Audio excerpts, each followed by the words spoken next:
धन्यवाद माननीय सभापति महोदय।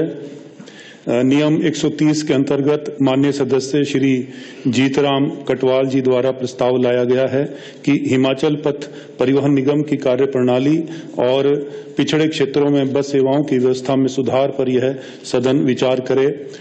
गंभीर विषय है और मैं भी इस चर्चा में अपने आप को शामिल करता हूं।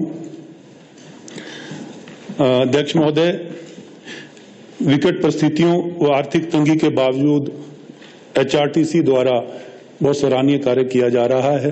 लोगों की आवाजाही को लेकर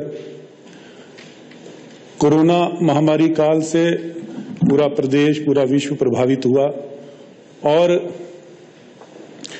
बसों के रूट भी बंद हुए और वो समय सभी के लिए नुकसान का था।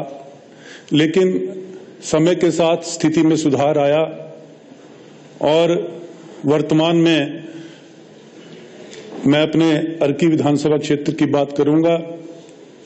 लॉकडाउन के दौरान जो रूट बंद किए गए थे उनमें से आज स्थिति यह है कि आज आधे से अधिक रूट अभी भी बंद पड़े हैं।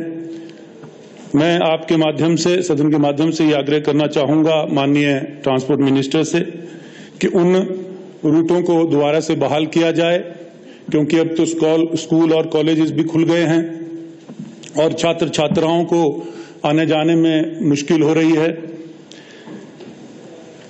इसके अलावा मैं एक और सुझाव देना चाहूंगा, क्योंकि समय के साथ साथ हमें अपने कार्यों में रिफॉर्म्स भी लाने चाहिए और समय की परिस्थितियों को देखते हुए हमें सुधार जो है उसमें लाना चाहिए।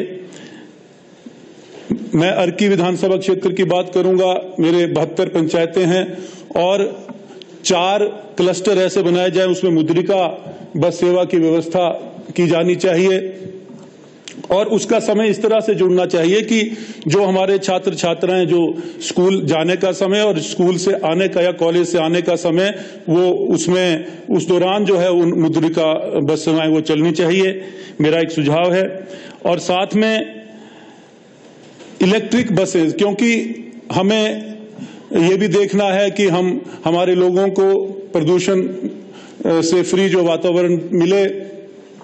और आज जिस तरह से डीजल और पेट्रोल के दाम बढ़ रहे हैं, इतनी महंगे हो गए हैं, हमें आने वाले समय में वैकल्पिक व्यवस्था के बारे में भी सोचना है और HRTC को किस तरह से लाभ की स्थिति में लाने के लिए भी मैं समझता हूं कि हमें वैकल्पिक स्थिति को देखते हुए ये विचार करना चाहिए कि इलेक्ट्रिक बसों का जो इसकी संख्या बढ़ाई जानी चाहिए। उससे हिमाचल प्रदेश की आर्थिकी जो पर्यटन पर निर्भर करती हैं, तो और अधिक पर्यटक आकर्षित होंगे और हमारा जो वातावरण पोल्यूशन फ्री रहेगा। मेरा ये भी सुझाव है। मैंने अपना नाम लिखवाया था चर्चा में भाग लेने के लिए। मुझे ऐसा लगा कि ये मुझे आज सौभाग्य मिलेगा माननीय मुख्यमंत्री के समक्ष अपनी बात रखने का, लेकिन ना जाने किन वजह से आज यहां पर वो अभी उपस्थित नहीं है। अगस्त महीने में माननीय मुख्यमंत्री अर्की विधानसभा क्षेत्र में आए थे। उन्होंने सब डिपो अर्की का दर्जा बढ़ाकर उसको डिपो का पूर्ण दर्जा देने की घोषणा की थी। तो मैं आपके माध्यम से ये भी उन्हें याद दिलाने की कोशिश करता हूं कि वो डिपो का दर्जा यदि वो स्वीकृत करते हैं और उसको क्रियान्वित रूप देते हैं, तो मैं समझता हूं कि लोगों के, मेरे क्षेत्र के लोगों को उसका लाभ होगा।